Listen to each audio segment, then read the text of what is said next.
Rékai le a szélre, Kovácsics a hosszabb utat választotta, és nem is jutott rajta végig. Nem könnyű átvenni.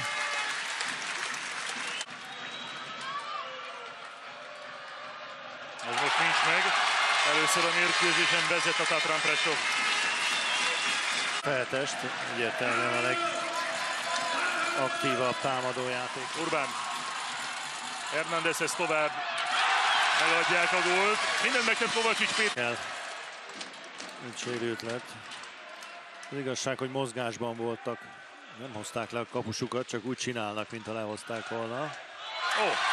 Viszont nem úgy csináltak, mint a gólt szereznének, hanem valóban gólt szereztek. Nagy Bence pedig ezt benézte sajnos. Hernández, ez is gól. Hát lehet, hogy ez egy falt meg volt, de nagyon sokat nem tudott belőle profitálni a Ferencváros. Fal körül kell minimum lenni. Csehszlovák bajnokság, csak a szlovák, és az Európa kupában vannak ugye addig a meccsek, amíg benn vannak.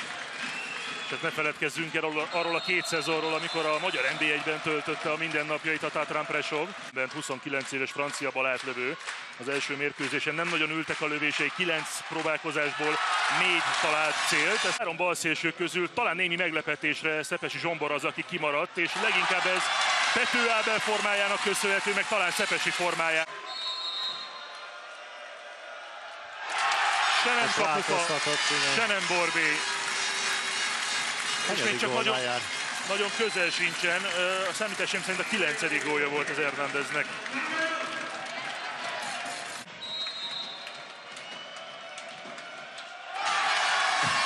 Ez nem az a pillanat volt, Attila, amikor megremegett. Sőt. Azt a mindenit neki, mekkora 7-es gól volt. Rendesen beverte. Nem volt rajta Borbély. Nagyon rendkívül pontos volt. Az is 7-es.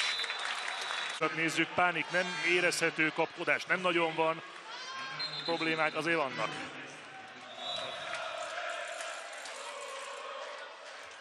Nem jó. 22-21.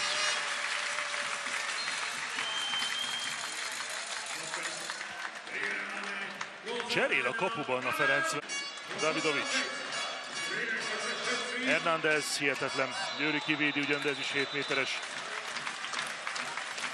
Nem nagyon sikerül megoldani körülötte a védekezés, de azt gondolná az ember, hogy a Tatran Prešov egy emberrel nem tud megnyerni egy ilyen párharcot. Győri! Bent van! 20-19. Megtapsolja azért mindenki a ferencvárosi kispadról Győrit, mert ez megint csak Davidovics. Hernández, hihetetlen, hogy milyen lendülete van, milyen dinamika és hogyan használja a távolságokat. Addig volt jó, míg de leszáműzték balszélre. Most is hamar fújt a játékvezető. Kassatkin. Most meg lesz a 2 perc, igen. Bognár.